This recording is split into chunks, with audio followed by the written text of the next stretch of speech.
Cannes Football Club. La poutine du soccer. www.cannesfootballclub.com.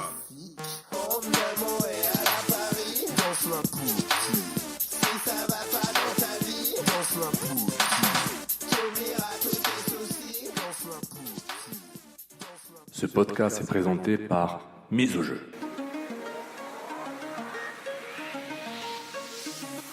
Mise au jeu. Gages-tu?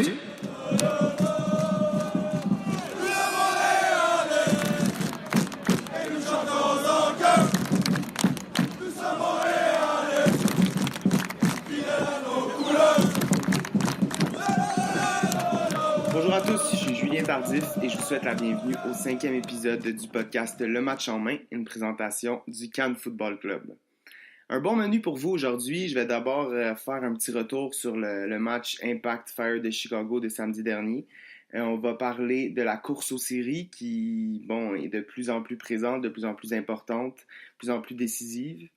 Du rôle important que va y jouer le DC United. On va aussi parler d'une possible séparation entre l'Impact et Victor Cabrera. Et finalement de la Canadian Premier League et de l'impact que l'arrivée de cette nouvelle ligue-là va avoir sur les spots canadiens en Champions League de la CONCACAF.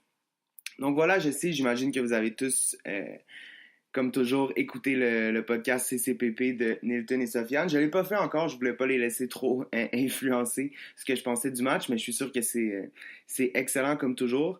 Donc vous le savez, l'Impact qui a remporté son match samedi dernier par la marque de 2-1 sur un but magnifique, on pourrait dire, sur une volée de Daniel Lovitz à la 91e minute. Un deuxième match de suite où un défenseur de l'Impact marque suite à un coup de pied arrêté. Là, je l'avais écrit sur Twitter cette semaine. C'est quelque chose de très rare. Ça vaut le coup de s'acheter un petit 6,49, comme dirait l'autre.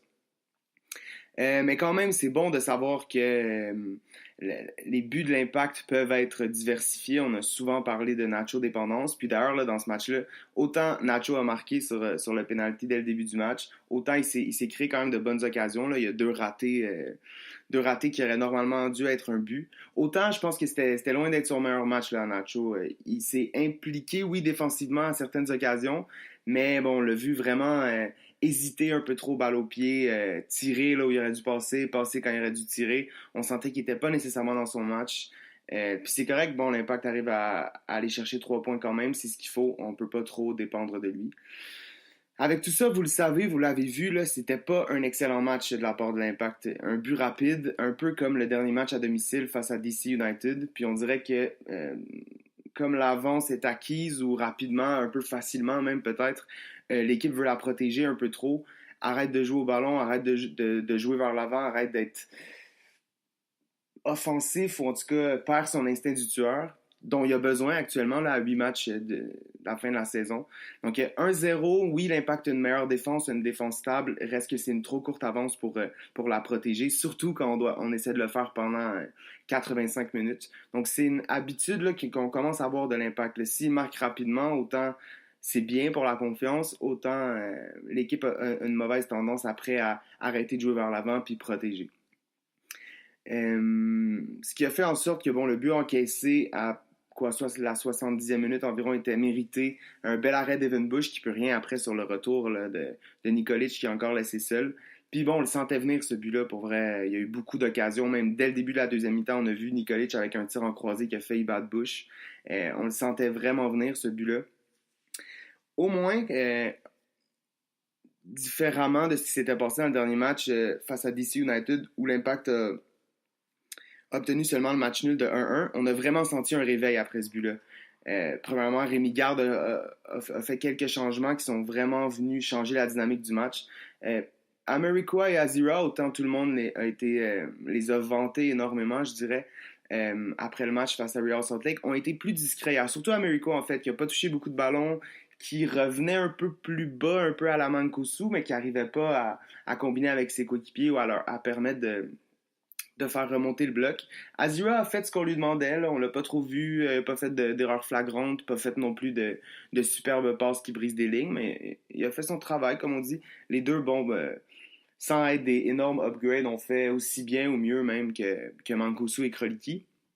Là où Rémi Garde m'a vraiment, vraiment surpris personnellement, c'est le changement de Jason Vargas pour Alejandro Silva avec 10-15 minutes à faire peut-être. C'est pas que Silva connaissait nécessairement son meilleur match, là. Il était vraiment dominant depuis quelques semaines, voire même 2 mois. On le mettait presque dans la même conversation que Piatti, là, pas sur le long terme, mais quand même, là,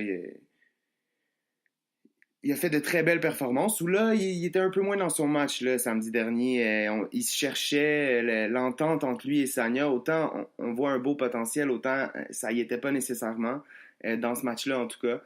Silva aussi là, qui n'arrivait pas à avancer aussi rapidement avec le ballon que ce à quoi il nous avait habitués. Donc, je peux comprendre le changement. Après, Vargas, faut pas l'oublier, là, c'est vraiment un joueur que on avait de grandes attentes envers lui au début de l'année. Il a déçu plus qu'autre chose. On l'a trimballé. Au début, on voulait le placer à l'aile. On l'a mis en neuf par faute de neuf, aussi par faute de savoir où le mettre sur le terrain, tellement il n'était pas impliqué. Là, on sent vraiment que Vargas a senti un peu le sentiment d'urgence là, quand il est rentré sur le terrain. Il a vraiment cherché à provoquer. Il a combiné avec Sagna sur la droite. Il a même couvert Sagna quand celui-ci s'est retrouvé un peu trop haut sur le terrain. On l'a vu descendre, on l'a vu défendre, ce qui est assez surprenant. Là. J'aurais vraiment aimé voir le visage de Nilton quand c'est arrivé. Il s'est créé des belles chances aussi. On a un petit sombrero en haut de la surface. Il a tiré deux tirs au filet qui sont bons, pas cadrés, mais quand même qui ont fait sortir le gardien puis qui ont alimenté le momentum que l'Impact se créait parce que ça a vraiment été ça. Après le but du Fire, on a senti que l'Impact acceptait pas le résultat de 1-1, même si c'était probablement mérité. Puis on a vu l'équipe prendre du momentum, puis chose qu'on voit pas assez souvent, à mon avis, au Stade Saputo, la foule vraiment embarquée avec l'Impact, sentir que l'équipe pesait tranquillement, mais sûrement sur la défense du Fire. Puis on sentait, bon, comme je disais, les partisans alimenter ça, chercher à influencer ça, à y participer.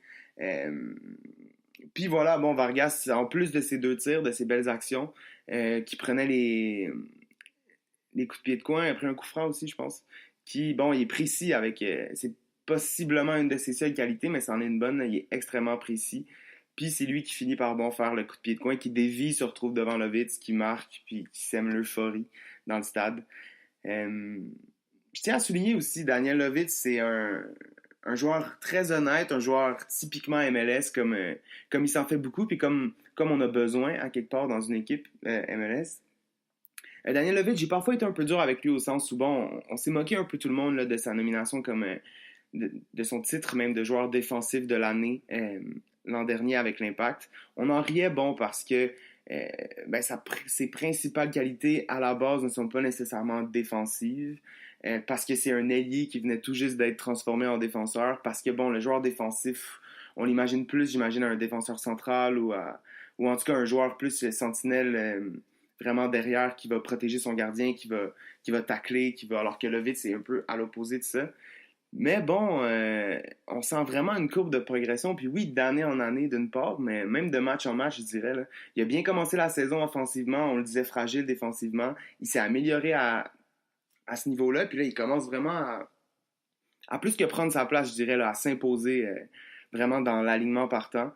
J'ai souvent dit, moi, surtout que je trouvais Lovitz honnête, comme j'ai dit, mais que je voyais difficilement comment une équipe pouvait aspirer à la MLS Cup ou au Super Shield avec un Lovitz dans son 11 partant.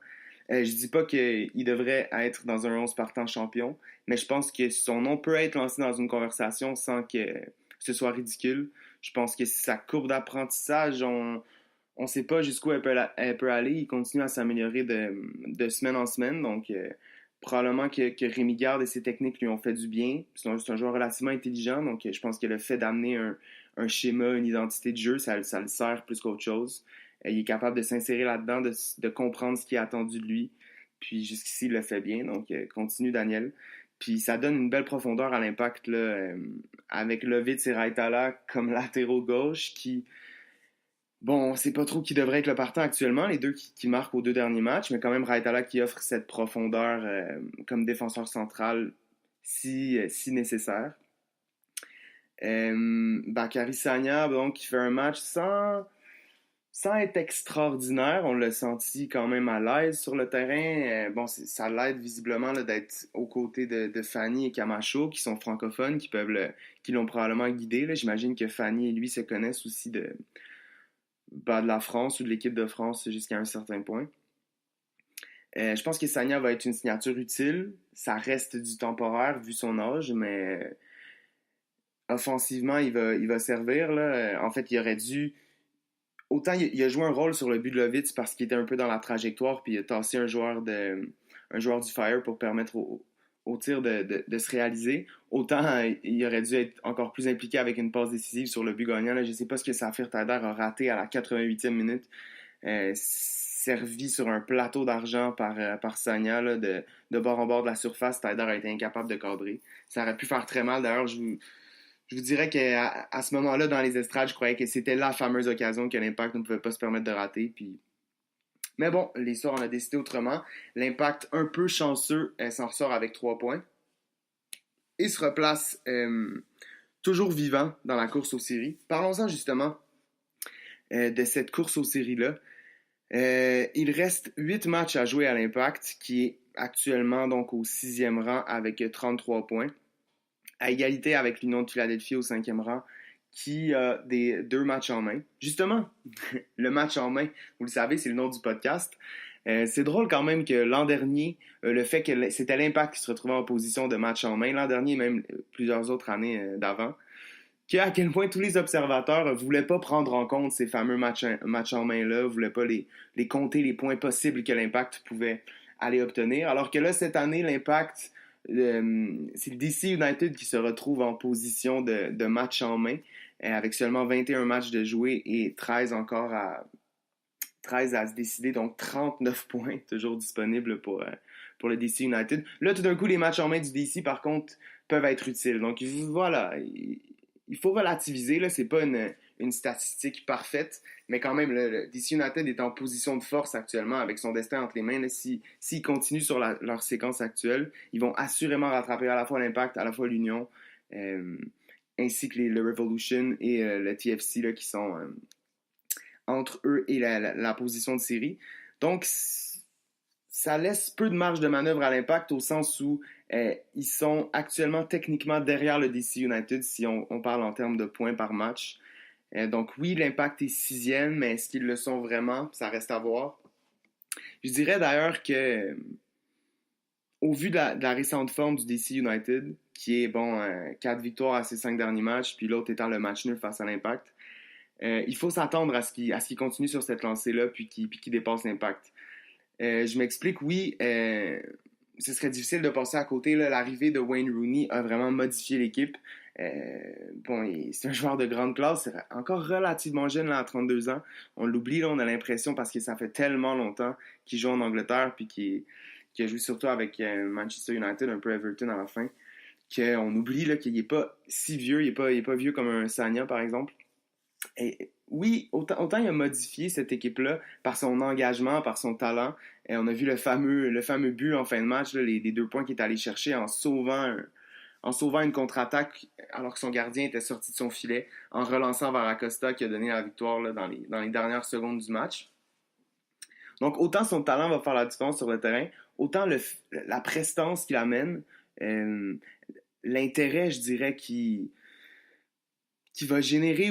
Oui, d'une part, puis on y reviendra, là, oui, une part chez les partisans, puis autant locaux qu'adverses, mais aussi via ses adversaires qui vont passer beaucoup d'énergie à surveiller Wayne Rooney, ce qui, à date, a totalement libéré Yamil Assad et Lucho Acosta, qui sont 2 joueurs de grande classe quand même là en MLS, qui tout d'un coup, en étant en mesure d'une part, avoir un peu plus d'espace, puis en mesure aussi de combiner avec un joueur comme Rooney, qui est intelligent, qui est plus tellement rapide, qui est plus parfait, puis aussi solide techniquement qu'il l'a déjà été, qui quand même va combiner facilement avec des joueurs de talent comme ça.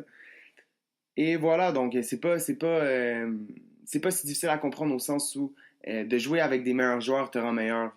Ça va rendre les meilleurs meilleurs. C'est la logique du foot. Puis bon, sans vouloir tout ramener encore une fois à ça, là, c'est pour ça que j'aurais vraiment espéré, ou en tout cas voulu, que l'Impact soit en mesure d'offrir un 9 et un 10 à un Nacho Piatti, à un Alejandro Silva, qui ont des bonnes saisons jusqu'ici, mais qui manquent parfois de partenaires avec la même idée, avec la même intelligence du jeu qu'eux.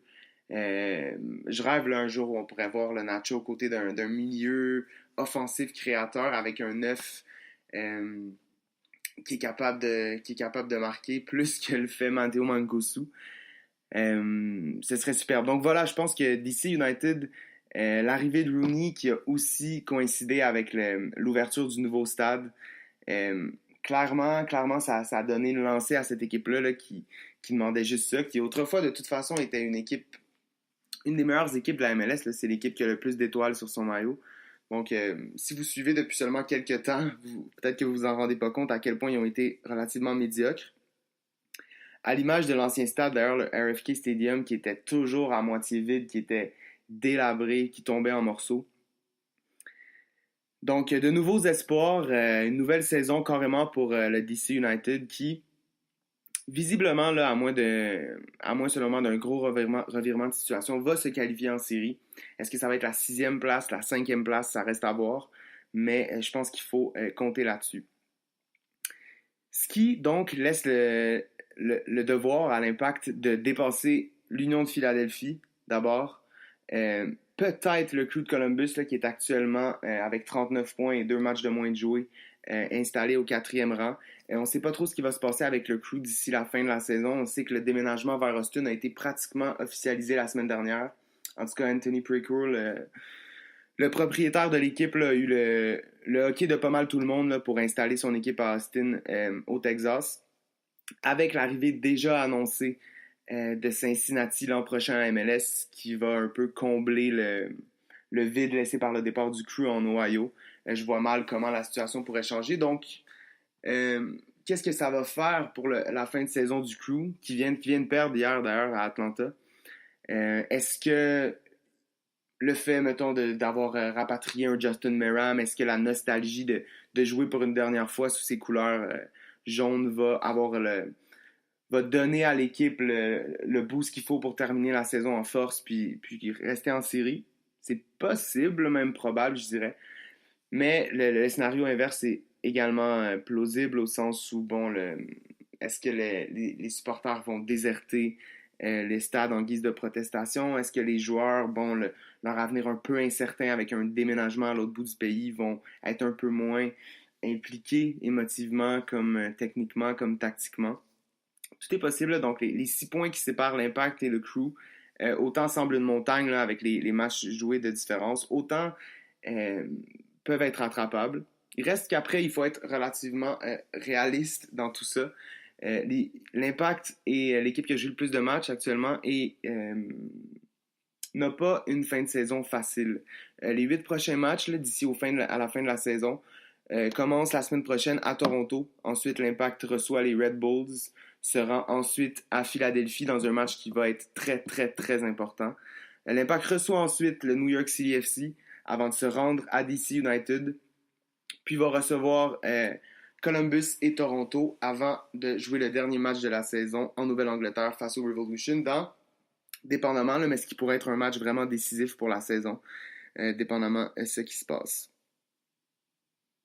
Tout ça fait une fin de saison qui s'annonce honnêtement très excitante, surtout que l'Impact va jouer tous ces 8 derniers matchs contre des équipes qui sont d'une part dans l'Est et d'autre part soit déjà en position de faire les séries, soit dans la course encore pour se qualifier. Donc il n'y aura pas de match facile là, contre des équipes éliminées qui vont faire jouer des jeunes ou autres. Il va falloir se battre à chaque match.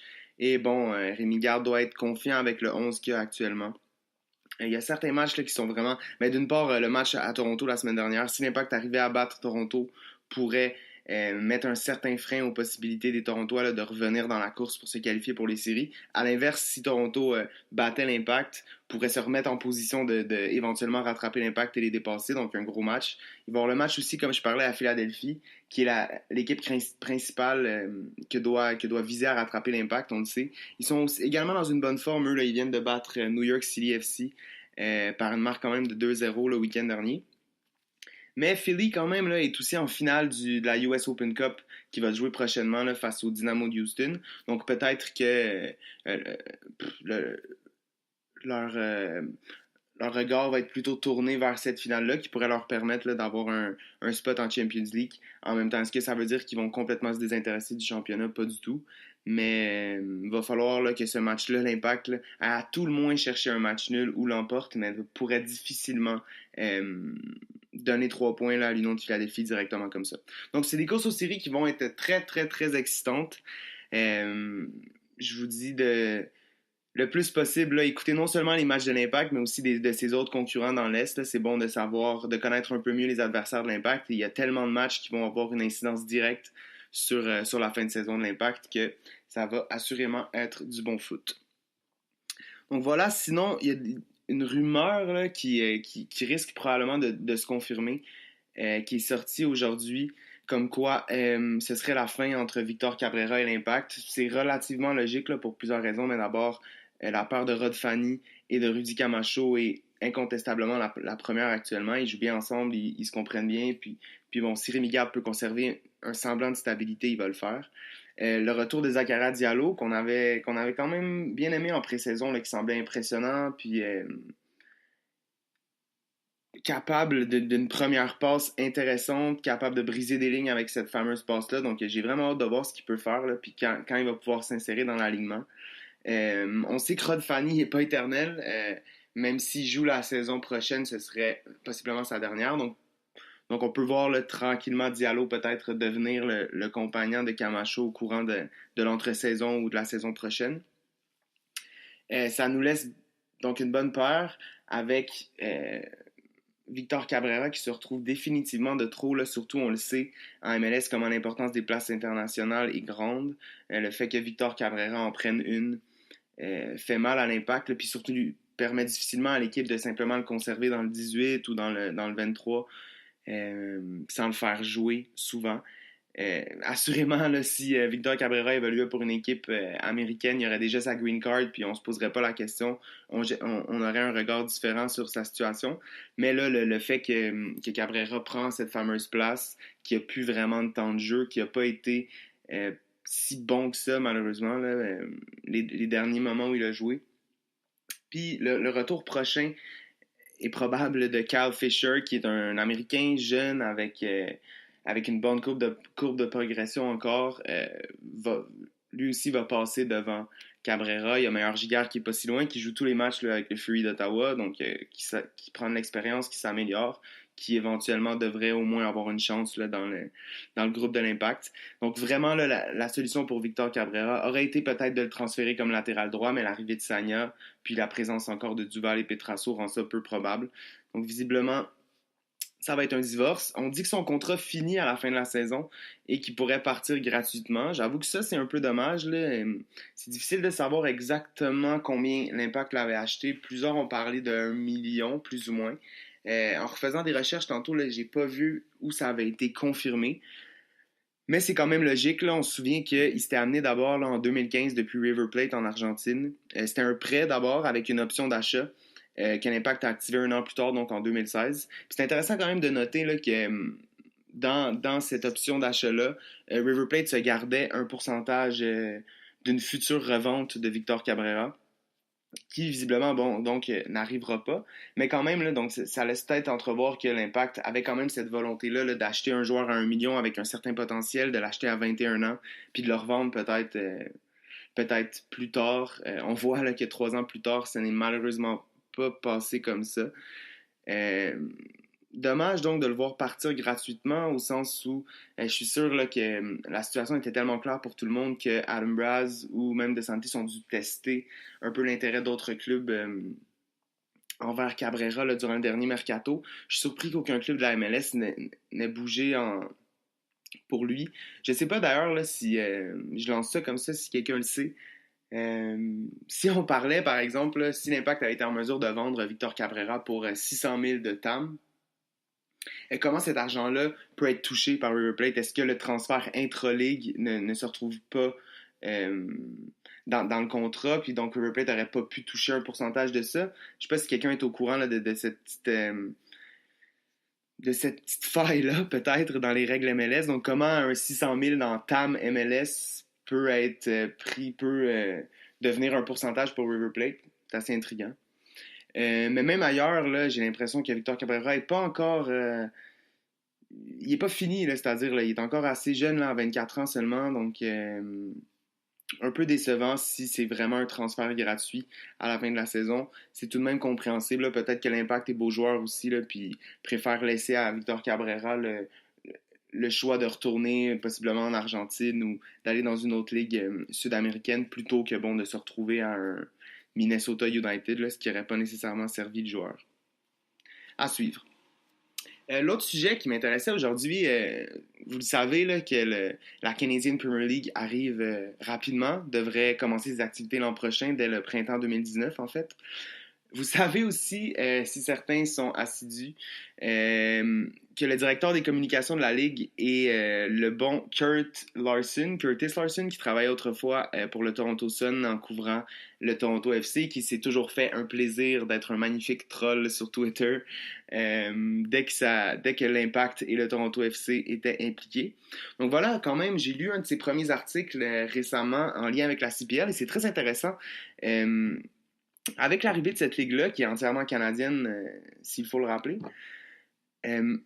la définition même d'une place attribuée dans une Ligue des champions, donc que ce soit dans toutes les ligues de champions à travers les continents, c'est la place intrinsèquement va aller aux champions de la Ligue domestique de ce pays-là.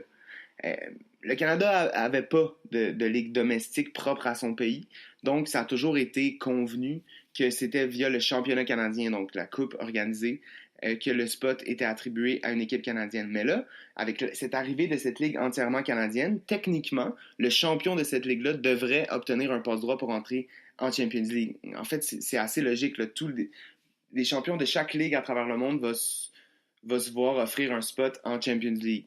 À plus ou moins quelques exceptions, mais quand même, comme c'est possible désormais au Canada, ce serait tout à fait logique que la CONCACAF détermine que le spot du Canada va désormais être attribué aux champions de la Canadian Premier League.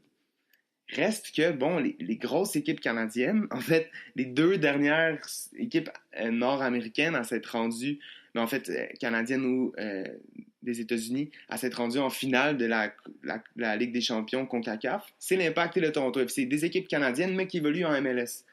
Donc, ça veut dire que s'il y avait ce changement-là, qui, je le rappelle, est logique selon moi, dans la définition même d'une Ligue des champions, ce serait logique. Exclurait d'emblée l'Impact, le Toronto FC et les Whitecaps.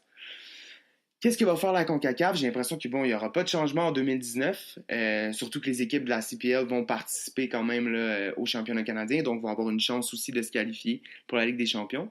Mais à terme, est-ce que la CONCACAF va recevoir, c'est sûr, des doléances de la part de la CPL?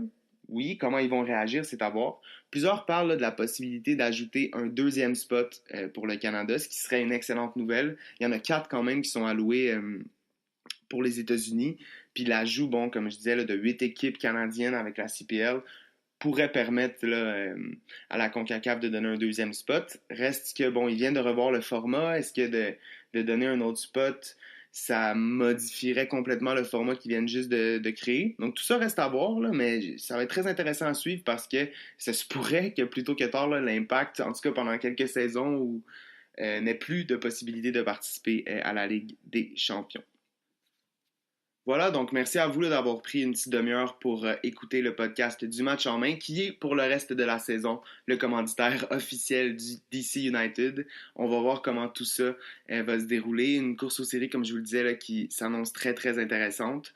Je vais d'ailleurs essayer de m'y coller le plus possible. Là. Je me suis surtout concentré sur l'Association de l'Est aujourd'hui, mais il y a beaucoup de courses intéressantes dans l'Ouest également, avec notamment les Sounders de Seattle qui font un gros retour, le LAFC qui éprouve quelques difficultés malgré une belle victoire en fin de semaine, LA Galaxy un peu la même chose, là, qui est un peu perdu sans Zlatan. Donc beaucoup de courses intéressantes, beaucoup de nouvelles qui s'en viennent. C'est le début de la Premier League, de toutes les ligues européennes, donc encore plus de contenu foot, là, autant dans votre téléviseur que via le Cannes Football Club. Je vous invite encore une fois à vous abonner au Patreon du Cannes FC pour toujours avoir plus de contenu. Et je remercie tout le monde de l'équipe, là, surtout Sid. On le dit jamais assez, mais c'est important tout ce que tu fais pour à la fois le foot québécois et tout le monde qui participe au Cannes FC. Donc merci à tout le monde. Suivez-moi sur Twitter, Bleu, Blanc, Noir sur Facebook. On reconnecte le plus tôt possible. Salut tout le monde!